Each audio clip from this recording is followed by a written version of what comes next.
발표는 먼저 신문에서도 관심을 많이 보이고 있던데, 이 마지막 세션이자 총괄 토론 직전의 세션입니다. 코로나 이후의 복지와 재정을 발표해 주신 충남대학교 정선 교수님을 소개드립니다. 네, 박수 보내드리겠습니다.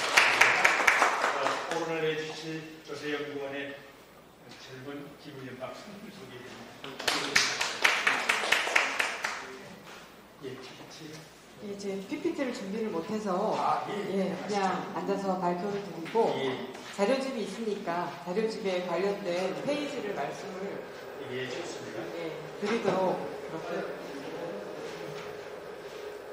그렇게 저보다 오늘 토론을 와주신 김우현 박사님하고 그리고 이거 끝나고 나서 종합 토론을 해주실 선생님들께서 훌륭하시기 때문에 그때 또 더 길게 토론을 할 시간을 좀 드리기 위해서 가능한 한 짧게 말씀을 드리고 그냥 뭐 항상 그게 지켜진다는 보장은 없고요.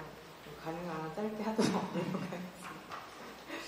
제가 제목을 너무 거창하게 지어서 좀 관심이 좀 많으셨던 것 같은데요. 그러다가 이제 내용을 보고 이거 낚시성이었나? 뭐 이렇게 생각하시는 분들도 있으셨을지 모르겠습니다. 지금 계속 현재 진행형으로 진행되고 있기 때문에 현재 진행되고 있는 것의 규모를 파악하기도 사실은 어려웠고 해서 오늘의 제 발표는 이제 지금 향후에 전개될 것들에 대한 이제 준비 성격의 그런 간단한 논의 정도로 생각하시고 들어주시면 감사하겠습니다. 현 정부가 2017년에 이제 집권을 임기를 시작하게 되었는데요. 당시에도 상황은 되게 안 좋았던 것 같습니다. 출산율이 1 이하로 떨어지고 그리고 생산 가능 인구가 이제 줄어들기 시작하고 사드 갈등 이후에 그 보호무역주의 때문에 전통적인 우리나라 제수업이 이제 문을 닫고 사실 상황이 되게 안 좋았는데 그래도 지난 2년 반 동안 뭐 소득주도 아니면 혁신, 성장 등등을 통해서 그래도 어느 정도 성과를 내오는 듯 했다가 이제 코로나 사태가 발생을 해서 사실은 상황은 상당히 안 좋은 것 같습니다. 그렇지만 또 한편 생각을 해보면 오히려 명확하게 한국 경제가 가진 여러 가지 근본적인 문제들이 구조적인 문제들이 드러났기 때문에 그리고 국민들이 이번에 이 일을 처리하면서 긴급 재난 지원금과 같은 과거에는 상상할 수 없었던 그런 복지 정책이면 복지 정책이고 하는 것인데 국민들의 수용성이 상당히 높아졌다는 점에서 이 위기가 한국 경제의 패러다임이 과거처럼 저복지가 아니라 중복지, 중부담 이렇게 갈 수 있는 하나의 계기가 되는 것 같아서 이 위기를 잘 기회로 삼아서 한국 경제의 패러다임을 좀 바꾸는 그런 기회가 됐으면 좋겠습니다. 발표는 이 향후의 복지와 재정정책에 대해서 방향을 잡기 위해서는 현재의 상황을 좀 진단하는 것이 필요해서 1절은 현재 상황에 대해서 서술을 했고요. 2절에서는 현재 어떻게 진행되고 있나, 3절에서는 그 이후에는 향후에 어떻게 하는 것이 좋은가 이렇게 발표 내용을 잡았습니다. 그래서 첫째, 문재인 정부의 현 정부의 지금까지의 이 정책, 조세 정책의 기조를 보면은 다 아시다시피 사실은 현 정부의 정책이 그렇게 적극적인 복지 국가를 지향을 한다거나 그런 것은 아니었던 것 같습니다. 맨 처음에 여전히 증세 없는 복지 확대 이런 기조로 처음에 재정 정책 기조를 잡았기 때문에 사실은 이 촛불혁명 이후에 새로운 정부에 대한 기대가 많았던 국민들의 기대는 좀 꺾인 상황이었다고 저는 판단을 합니다. 자, 그러다가 104페이지에 보면은 갑자기 한일 무역 갈등 문제가 이제 발생을 하게 되면서 여기에 적극적으로 대응할 필요가 있다라고 해서 2020년 올해에 이 재정 정책부터 좀 적극적인 확장 재정 정책을 펴는 방향으로 좀 기조가 약간 바뀌었습니다. 그 105페이지의 표를 보시면 105페이지에 5년 재정 운용 계획의 총지출 계획을 보시면 이게 이제 5년 단위로 매년 그 다음 해 예산을 발표하면서 향후 5년간의 재정 운용 계획을 발표하는데 지난 3년 2017년, 18년, 19년 이렇게 발표해 오는 와중에 그 표 위에 맨 마지막 그 열의 연평균 증가율을 보시면 총지출 증가율이 5.8%, 7.3%, 6.5% 그다지 변화하지 않는 것처럼 보이는데요. 보시면 쭉 내려와서 그 경제 부문 지출 증가율이 맨 처음에 정부 처음 시작할 때는 오히려 줄어드는 마이너스 2.8%였다가 그 다음에는 2.9% 그리고 작년에 발표한 중기 계획에서는 9.5%로 시간이 흐를수록 점점 더 늘어나는 것을 볼 수 있습니다. 그래서 한국 경제의 어떤 그 산업 경쟁력이 좀 위태롭다라고 생각을 했기 때문에 이쪽으로 자원을 좀 더 많이 투입을 하기로 했고 이러한 자원을 어떻게 마련하기로 했냐면 그 다음 표 3을 보시면 국가채무 계획인데요. 2018년까지만 해도 2022년에 GDP 대비 41.6% 정도의 국가채무 수준을 가져가겠다라고 했던 것이 2019년 계획을 보면은 2022년에 44.2%, 2023년에 46.4%로서 국가채무 수준을 올리겠다. 그러니까 이거는 사실은 원래 우리나라 그 기재부나 정부가 국가채무에 대해 상당히 신중한 태도를 보였던 것에 비하면 채무를 늘려서라도 산업 경쟁력을 좀 유지하겠다라고 하는 적극적인 변화라고 생각이 들지만 그러나 여전히 위에 조세 부담률이나 국민 부담률을 보면은 그 변화가 없어서 증세 없이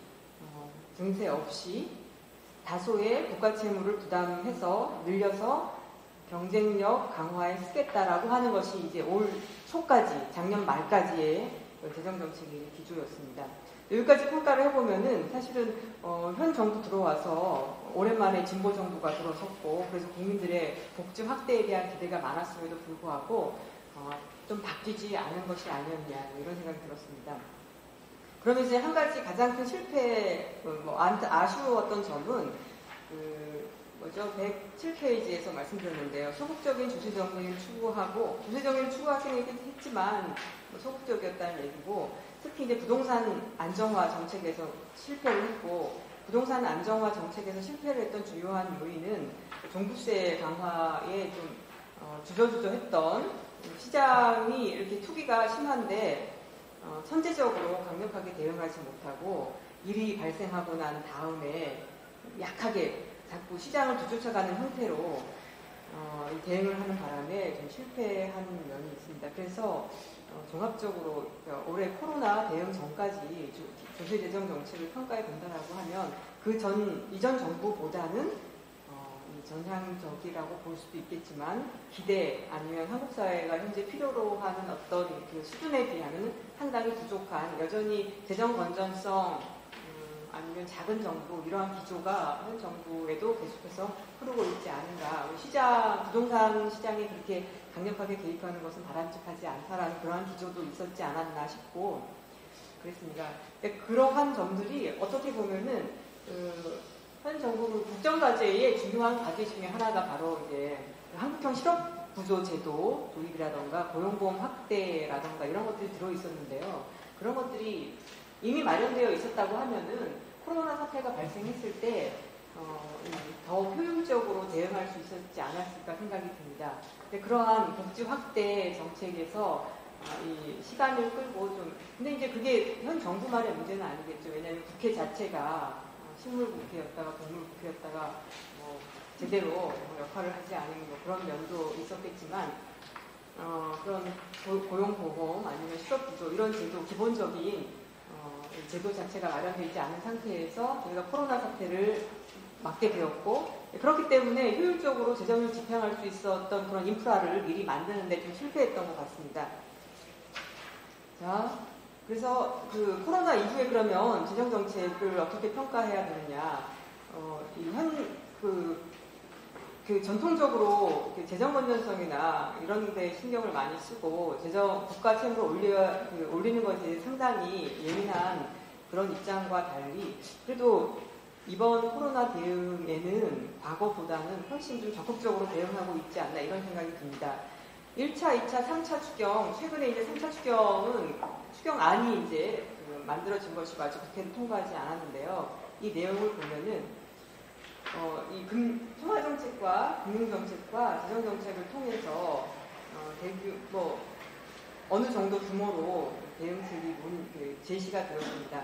그런데 이제 언론에서 계속 나올 때에는 계속해서 과거에 했던 거를 덧붙여서 이렇게 발표하니까 매우 그렇게 크게 사실은 느껴지지만 이게 예를 들어서 발표할 때마다 과거에 했던 것을 계속 덧붙이기 때문에 커지는 것처럼 보이지만 사실은 다른 국가에 비해서 큰 거냐, 이게 충분한 거냐, 아닌 거냐, 이거는 조금 제가 봤을 때는 판단이 조금 어려운 면은 있는데요. 예를 들면 이번에 3차 추경안 같은 경우에도 35조 원 규모로 제출이 되었다 이렇게 말을 하는데 그중에서 한 11조 원은 세입 경정 예산이기 때문에 그거는 추가적으로 투입되는 건 아니죠. 그리고 이제 그 다음에 한 10조 원 정도는 기존의 지출을 구조조정해서 하겠다라고 했기 때문에 3차 추경이 35조 원 규모로 마련이 되었지만 실제로 추가적으로 투입되는 것은 한 16조 원에 불과하거든요.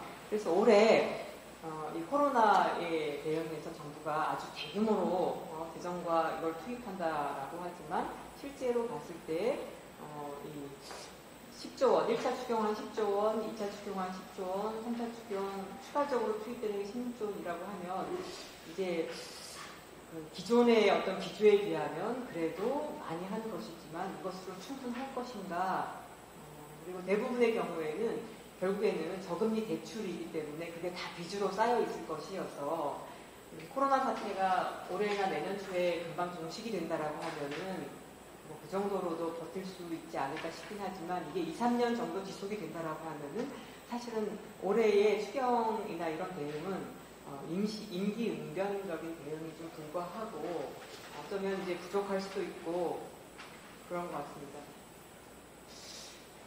참 어려운 판단이긴 하나 조금 부족하지 않았나 이런 생각이 들고 2차 긴급재난지원금 같은 경우에는 아까도 처음에도 말씀드렸듯이 우리가 실업부조제도라던가 아니면 고용보험제도라던가 이런 것들이 이미 만들어졌다라고 하면은 이렇게 쓸데없이 어떤 논쟁이 좀 많이 벌어졌었는데요. 그런 논쟁들이 좀 과열되지 않은 상태에서 긴급하고도 효율적으로 예산을 지원할 수 있는 길이 열리지 않았었을까라는 생각이 들어서 코로나 이후에 우리가 해야 될 일은 무엇이냐라고 한다면은 우선 가장 기본적으로 고용보험제도, 실업부조제도 이것을 먼저 만드는 것이 좀 필요하다고 생각이 들고요. 그러나 고용보험제도나 실업부조제도를 만들어도 이것이 당장 작동을 하려면 돈이 들어가고 그것이 축적이 되고 해야 되는데 당장 그런 돈이 기금이 마련된다, 제도가 마련되다라고 해도 그것이 되지 않을 것이기 때문에 당장으로서는 이 재정이 투입이 돼서 적자를 가던가 증세를 하던가 그런 방향이 되어야 할 것 같습니다.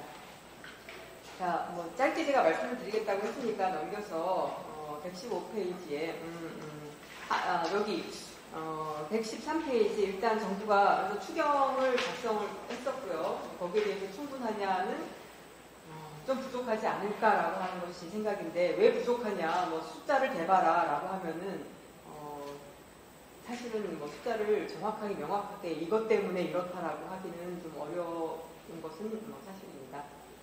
그 다음에 한국판 뉴딜 같은 경우에 정부가 이 3차 추경안을 제시를 하면서 또 한국판 뉴딜에 대해서도 발표를 했습니다. 여기에서 이제 그린 뉴딜, 디지털 뉴딜, 그리고 고용 안전망을 작성하겠다고 했는데요. 처음 발표할 때도 76조 원 규모로 하겠다라고 해서 저는 그게 액수가 좀 대단한 줄 알았는데 자세히 살펴보니까 2020년부터 2022년까지 그러니까 현 정부 이제 끝날 때까지 31조 원 규모로 하는 것이고 그 이후에 45조 원 규모로 하겠다는 것인데 사실은 이거는 먼 미래 얘기고 할지 안 할지는 알 수 없는 일이고 그리고 이제 2022년까지 31조 원 규모로 하겠다라고 하지만 이거를 해마다 이렇게 나눠보면 결국 GDP 1% 정도에 불과한 그런 한국판 뉴딜이어서 그런데 그 GDP 1% 정도로 하는데 그 안에 디지털과 그린과 고용 안전망이 다 들어있어서 이 그린 뉴딜을 하자라고 주장하는 그런 진영에서는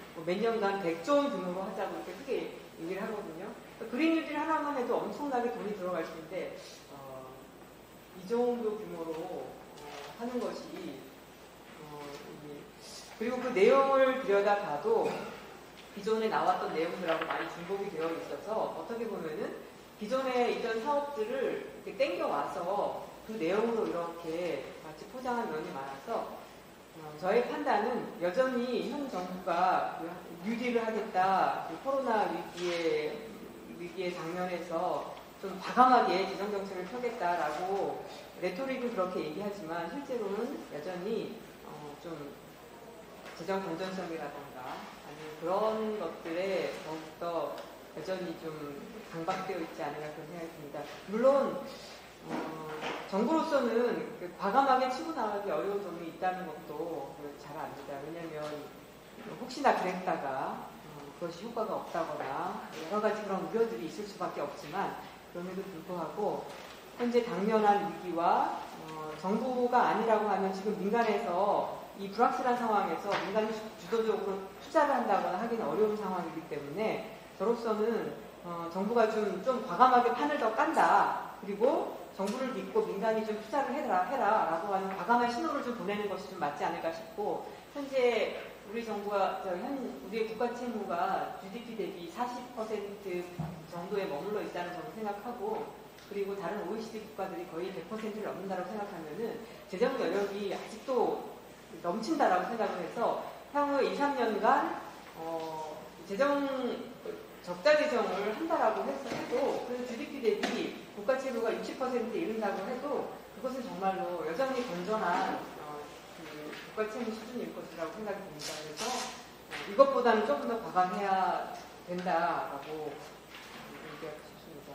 그래서 그 얘기가 이제 115페이지에 참 코로나 이후에 바람직한 복지및 재정정책 같은 경우에 좀 더 과감한 정책이 필요하고 특히 고용안전망을 지금 만들면서 이 고용안전망을 만들 때 전국민 고용안전망을 만들기 위해서는 현재의 임금 근로자 위주의 그런 고용안전망으로 불가능하기 때문에 소득 위주로 그리고 자영업자까지 포괄하는 이거는 바로 전 세션에서 우리 김영 교수님께서 말씀하셨던 임금보험하고도 좀 연결되는 것 같습니다. 그래서 그렇게 하는 것이 맞지 않나 싶고요. 107페이지에 이제 이것만 짧게 말씀을 드리면 이미 말씀드린 건데요. 그러면 국가가 과감하게 추경하고 과감하게 한국판 유지를 하면 그 돈을 어떻게 마련할 것이냐. 저는 지금 증세 논의가 있다는 것을 분명히 알고 장기적으로는 증세를 해야 된다라고 생각을 하는데요. 이게 장기가 언제냐, 어느 정도냐라고 생각할 때 올해, 내년은 좀 아닌 것 같다. 코로나 사태가 어느 정도 좀 바닥이 잡히고 난 다음에 증세 얘기를 해도 늦지 않다라는 생각이 들고요.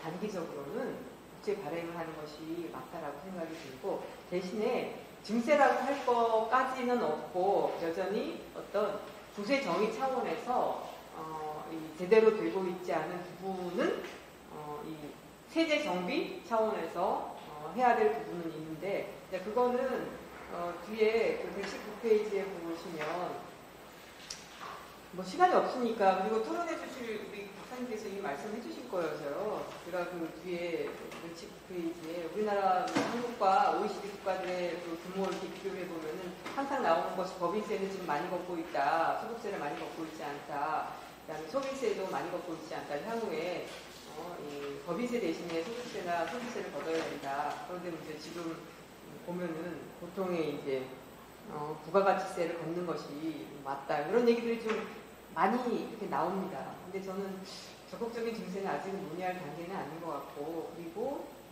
그 120페이지에 가계와 기업의 세부단 비교 이렇게 해보면 그냥 GDP 대비로 법인세가 많이 거치고 있다라고 하지만 가계 소득과 기업 소득의 소득 비중까지 이렇게 고려해서 보면은 우리나라 그 가계의 소득세 부담이 소득세 부담이 기업에 비해서 낮은 것이라고 할 수는 없다.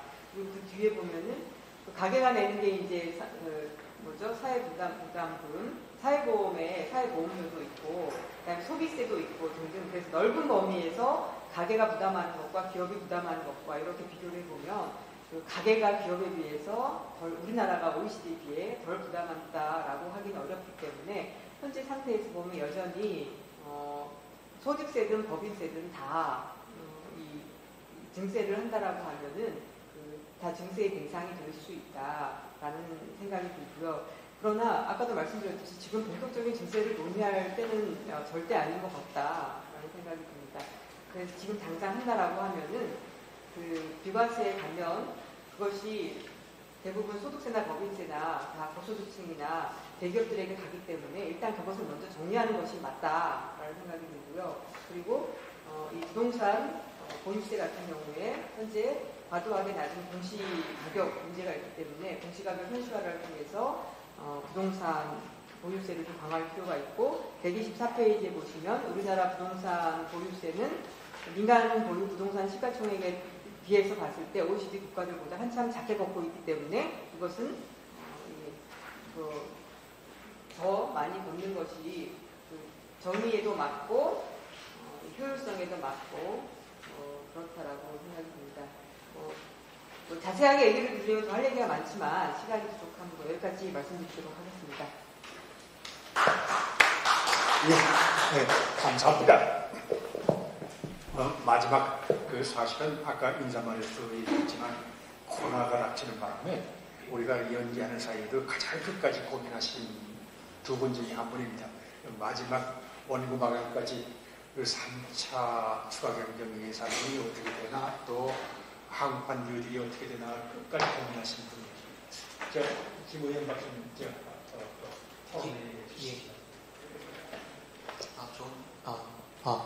좋은 자리에 초대해 주셔서 감사합니다. 저는 사실 공부를 이제 마치고 이제 이런 그 연구원을 입사해서 내공이 얼마 안 되는 아주 초보 연구자입니다. 그래서 이런 자리에 이런 주제로 논의를 하기에는 아직 경험이 많이 부족한데 이렇게 자리에 함께하게 되었습니다. 그래서 그 정세현 교수님 원고를 꼼꼼하게 읽어보면서 공부하는 그런 마음으로 읽게 되었고요. 시간이 많지 않은 것 같으니까 저도 아주 짧게 말씀을 드리도록 하겠습니다. 정세현 교수님 원고를 꼼꼼하게 읽어보고 현 정부의 복지 정책, 확대 정책에 대해서 평가를 해주셨었는데 애초에 국민들의 기대와는 다르게 조금 과감하지 못했다 이런 평가를 내주시고 특히 공감하는 부분 중에 하나는 고용 안정망이나 이런 사회 안정망 이런 것들이 미리 우리나라에 잘 갖춰져 있었다면 아주 요즘과 같은 이런 심각한 우리 사회 문제가 있었을 때 좀 더 효율적으로 유연하게 대처할 수 있지 않았을까라는 그런 지적에 대해서도 많이 공감을 했고요. 그 다음에 결국은 이러한 위기 상황을 탈출하기 위해 그리고 복지 재정을 확충하기 위해서는 단기적으로는 어떤 국가 채무가 늘어나는 것을 논의할 수밖에 없다 이렇게 판단을 해주셨고 중장기적으로는 이제 증세의 필요성에 대해서 언급을 해주시면서 증세의 아주 구체적인 방향도 몇 가지로 지적을 해주셨습니다. 역진적인 조세 지출이 있다면 그런 것들을 과감하게 정리를 해야 된다. 또 금융소득과 자본이득에 대해서는 과세를 강화할 필요가 있다. 또 부동산 보유세에 대해서도 강화를 할 필요가 있다. 이렇게 말씀을 해주셨습니다. 제 의견을 이제 간단하게 말씀을 드리면은 제가 사회 안전망이나 고용 안전망 확충이라든지 아니면 복지 지출을 확대해야 되는가 그렇지 않을까 이런 찬반에 대해서 논의할 수 있는 그런 위치에 있지는 않고요. 오늘 토론 자리에서는 왜냐하면은 이런 것들이 현 정부가 이제 복지 지출 확대라든지 이런 기치를 걸고 정부를 운영을 하게 되는 그런 권력을 얻게 되었고 이것들이 국민의 합의와 선거를 통해 가지고 결정이 된 부분이기 때문에 이런 것들이 국민의 어떤 이러한 방향으로 나아가기 위한 국민의 의지가 모아지는 필요가 보기 때문에 재정이나 이런 측면에서는 이러한 국민의 의지 그리고 그거를 대변하는 정권의 어떤 정책 목표에 부응하기 위해 노력을 해야 된다라고 보는 입장입니다. 다만 이제 제가 조금 보수적으로 조금 접근해야 되는 문제점에 대해서 지적을 하는 거는 이러한 변화, 복지지출 확대라든지 아니면 사회 안전 고용 안정 확충에 대한 이런 급격한 변화에 대한 속도의 문제, 그리고 그런 확대를 해 나아갈 때 구체적으로 그 내용을 어떤 내용들을 채워 넣어야 되는가 그런 디테일의 문제, 그리고 이런 것들을 서포트할 수 있는 재정이 어느 정도 뒷받침이 될 수 있는가에 대한 문제, 이런 얘기들을 조금 해보고 싶다는 생각이 들었습니다. 먼저 이러한 여러 가지 그 복지 확충이나 이런 것들에 대한 속도는 방향을 이런 방식으로 잡아나가야 되지만은 그 속도는 좀 점진적으로 접근을 할 필요가 있지 않나 이런 생각이 들었습니다. 지금 현 정부 들어와서 진행이 되었던 소득주도 성장이라든지, 그러니까 정세현 교수님께서 말씀해 주셨던 한국판 뉴딜이라든지 이러한 정책, 이러한 여러 큰 변화들이 긍정적 효과가 있을 것으로 저희가 기대를 하고 정책을 수행을 하는데, 이러한 긍정 효과들이 어느 정도의 규모로 어느 시점에 우리 사회에 전달이 될지 이런 것들을 우리가 예측하고 분석할 수 있는 그런 자료들이 많지는 않습니다. 아마 우리가 이전에 가본 적이 없었던 그런 길들을 가기 때문에 그런 자료들이 아직 축적이 되어 있지 않겠죠. 그런 것들이 저 같은 연구자 입장에서는 정확하게 추정할 수도 없고 그 효과들이 존재하는지 알 수가 없는 그런 상황입니다. 그렇기 때문에 좀 이러한 정책들이 좀 점진적으로 추진이 돼야 되지 않나 그런 의견입니다. 이런 정책을 썼을 때 이러할 것이다 라고 막연하게 추측을 한다든지, 아니면 이것이 옳은 방향이기 때문에 당연히 이렇게 가야 한다는 그런 당위적인 선언만으로 이러한 정책을 과감하게 끌고 갈 수는 없다고 생각을 합니다. 따라서 복지의 확대 이런 방향은 현 정부가 대변하는 그런 어떤 국민들의 의견에 따라서 복지를 확대하는 방향으로 방향을 맞추지 않는, 속도는 상황을 보아가면서 점진적으로 조심스럽게 접근해야 조심스럽게 접근을 해야 된다는 게 저의 개인적인 생각이기도 합니다. 두 번째로는 이제 구체적으로 그 복지 확대에 어떤 내용들이 담겨져 있어야 되는가라는 디테일의 문제인데, 제가 사회복지나 이런 거 전공 공부를 한 게 아니어서 오래전부터 성별적 복지대, 보편적 복지의 어떤 그런 논의들이 많이 논의되고 있었던 것은 알고 있습니다만, 그런 구체적인 내용들에 대해서는 잘 알지 못합니다. 한 가지 제가 공감할 수 있는 것은 복지의 어떤 충분성에 대해서 좀 공감을 하는데요. 이번 코로나 사태로 인해서 피해를 받은 여러 가지 소상공인이라든지 이런 분들이 이제 백신이나 여러 치료제들이 나올 때까지 본인들이 가지고 있는 그런 생계수단, 자영업 이런 것들을 포기하지 않을 수 있도록 하는, 또 생계의 위협을 받고 있는 여러 저소득층 시민들이 사회 구성원으로서 인간다운 삶을 유지할 수 있도록 하는 그런 복지 정책을 쓰기 위해서는 충분한 양의 어떤 복지 혜택이 주어져야 된다고 생각을 합니다.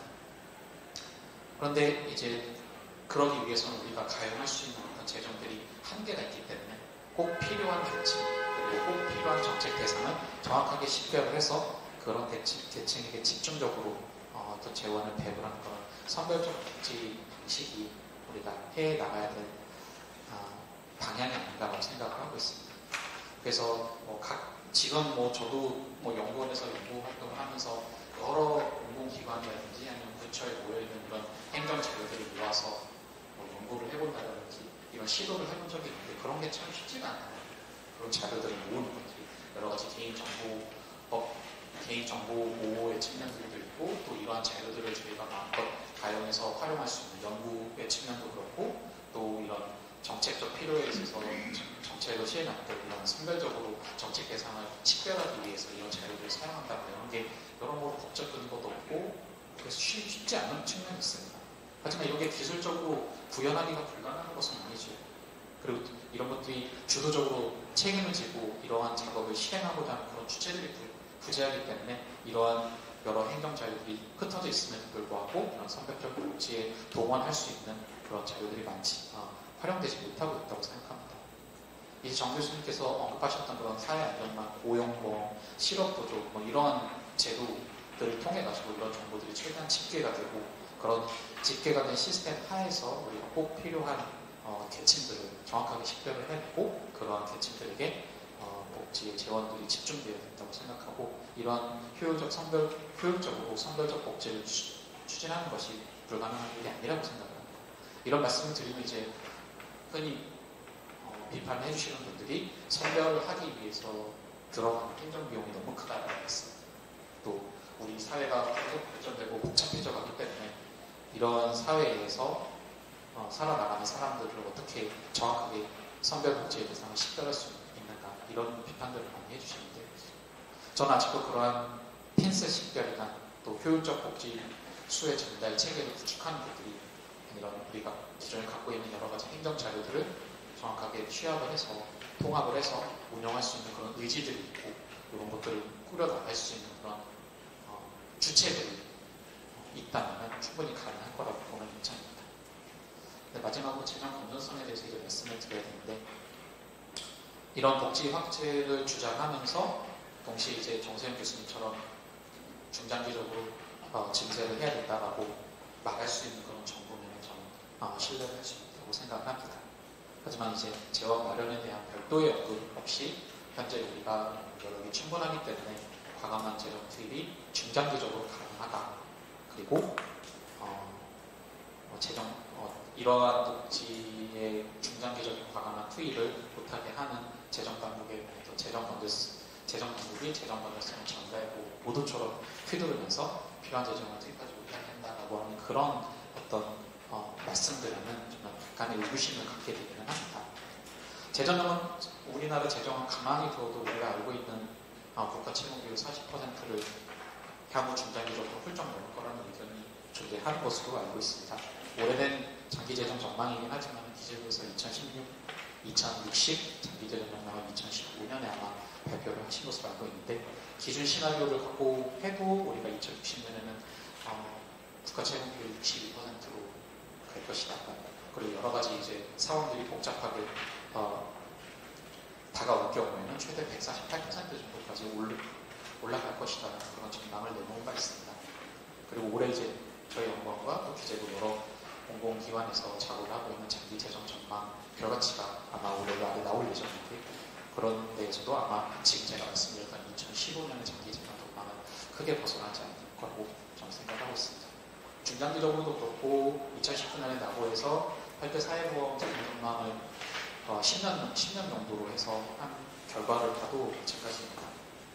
공무원연금이나 군인연금 같은 경우에는 이미 재정 수지가 적자이기 때문에 계속적으로 이제 국가의 재원이 배분되고 있는 실정인데 국민연금이나 사학연금 이런 것들도 재정 고갈이 곧 것이다 이런 의견들도 있고 건강보험이나 장기요양보험은 그 규모가 상당하게 재정 적자가 그 수지가 적자가 올 것이라는 예상이 있습니다.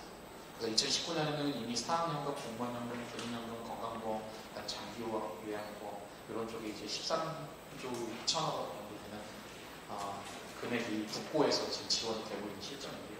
이것이 이제 나보의 추정에 따르면 10년이 지난 2028년에는 26조 원으로 올라갈 거라는 의견이 있습니다. 이게 이제 뭐 2060년 이렇게 중단기적으로 넘어갈 경우에는 더 국고 지원이 많이 일어나게 되겠죠. 이런 숫자들을 계속적으로 접하고 있는 게 저희 연구원에 있는 연구진들 또 지정 당국의 어떤 당국자들이기 때문에 이런 복지 재정의 급격한 상승에 대해서 보수적으로 접근을 할 수밖에 없습니다. 이러한 것에 대해서 미래 세대의 진이 중장기적으로 그것을 우려하고 있기 때문에 그런 것이죠. 그래서 이런 지점을 고려해서 재원 복지의 어떤 확장과 더불어서 이런 중장기적인 재원 마련을 어떻게 이끌어갈 것인가 그런 청사진을 제시하고 또 그런 것들에 대한 사회적 합의를 끌어나갈 수 있는 그런 시도를 할 수 있는 것, 또 증세에 대한 의견을 제시해 주시는 것, 또 세부적인 법인세, 소득세, 부가세, 부동산 보유세 등등의 세목을 따져서 증세의 여력을 확인해 주시는 것, 그리고 구체적인 방향성에 대해서 제시를 해 주시는 정세현 교수님의 이 연구 내용에 대해서 저도 깊이 공감하는 바이고 앞으로 이제 복지 확대와 더불어 이런 증세의 모두 좀 더 활발하게 논의가 되었으면 하는 바람이 있습니다. 마지막으로 이제 코로나 상황에 대해서 이제 OECD나 이런 쪽에 연구 보고서들이 계속 나오고 있는데 그런 내용들을 보면 이제 마지막으로 우리가 이러한 단기적인 어떤 위기 상황을 적극적인 재정 정책으로 극복해 나간 이후에는 마지막에는 이제 재정 건전성 회복을 위해서 다시 조세 재정 정책을 이제 보수적으로 전환해야 된다라는 그런 정책 제언을 하고 있습니다. 그래서 그런 부분들도 함께 고려를 해서 우리가 지금 이런 위기 시대를 대응해야 될 것이라고 생각합니다. 그래서 이 원고에 대해서는 재미있게 잘 보고 많이 배웠다는 말씀드리면서 토론을 마치도록 하겠습니다. 네. 예, 간단하게. 예, 좀 답변해 주시죠. 저는 지금 현재 아까도 말씀드렸지만 국가 채무 수준이 아주 낮기 때문에 당분간 뭐 GDP 60%뭐 그 정도까지는 무리 없이 늘어도 괜찮다고 봅니다. 그래서 재정 건전성 조금 지나서 다시 재정 건전성을 회복하기 위해서 해야 된다. 이게 다시 뭐 40%까지 국가 채무를 줄이기 위해서 그런 것은 아닐 거라고 생각이 들고요. 한 2, 3년간 코로나로 인해서 경기 부진이 경제 침체가 어느 정도 갈지 모르지만 그 기간 동안에 충분히 부채 증가를 통해서 사실 그 부채가 증가하더라도 그것 때문에 경기가 좀 유지가 된다라고 하면 GDP 대비 부채는 또 늘어나는 속도가 줄어드는 거거든요. 제일 중요한 것은 경기를 어떻게 유지시키느냐, 경제를 어떻게 돌아가게 하느냐 이런 것이기 때문에 단기적으로 과도하게 항상 재정 건전성 문제를 얘기를 하면서 지금 민간에서 어떤 민간 경제 자체가 마비되어 있는 그런 상태, 내수건 수출 이런 상태에서는 재정 건전성 얘기를 그렇게 과도하게 우려하지 않아도 될 정도로 한국의 재정 여력은 너무 충분하다 이런 생각이 들고요. 그 다음에 저도 동일하게 무조건적으로 그냥 지원하는 것보다는 선별적으로 맞춤형으로 지원하는 것이 맞다고 생각이 드는데요. 선별적으로 맞춤형으로 지원하기 위해서 누가 어느 정도 필요한지를 알 수가 없기 때문에 일단은 예산을 좀 크게 잡는 것이 좋을 것 같다는 생각이 들고요.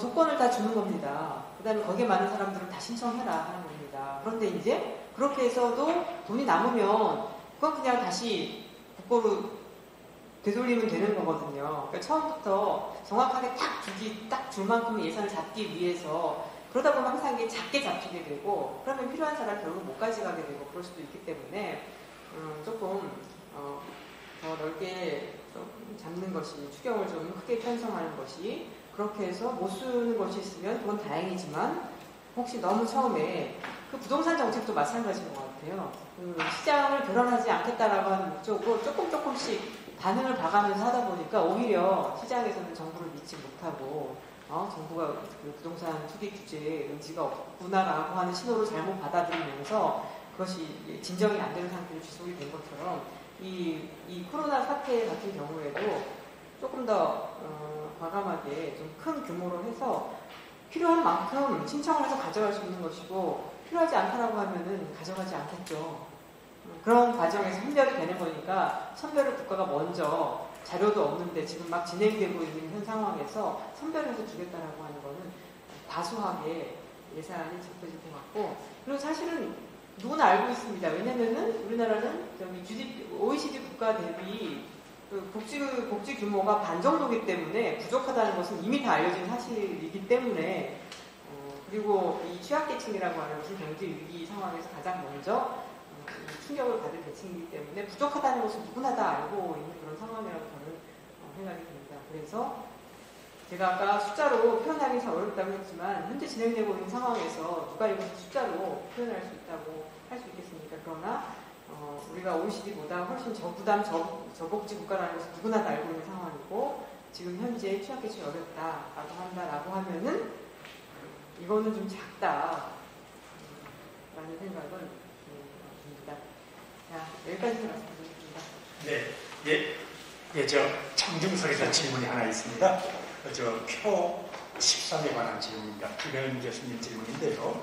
표 13의 사회보장 기여금 여기 한국이 2.8, 3.1% 그건 너무 낮은 거 아니냐. 특히 그 다음 표 14에서 A, B, C, D라고 나와 있는데 보면 C에서 D로 넘어갈 때 또는 F에서 G로 넘어갈 때는 종업원 고용주의 사회 분담금이 거기 있는데 그때는 그 비율이 상당히 빨리 올라가는 거에 비해서 너무 작아 보인다. 그래서 간단히 좀 설명 좀 해주실 수 있느냐라고 질문이 들어왔습니다. 어떻게 된 건지 그런 질문이지? 예, 2.8, 3.1.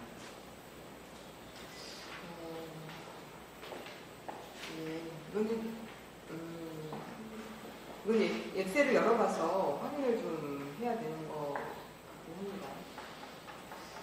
저로서는 계산을 잘 했다라고 생각이 드는데요.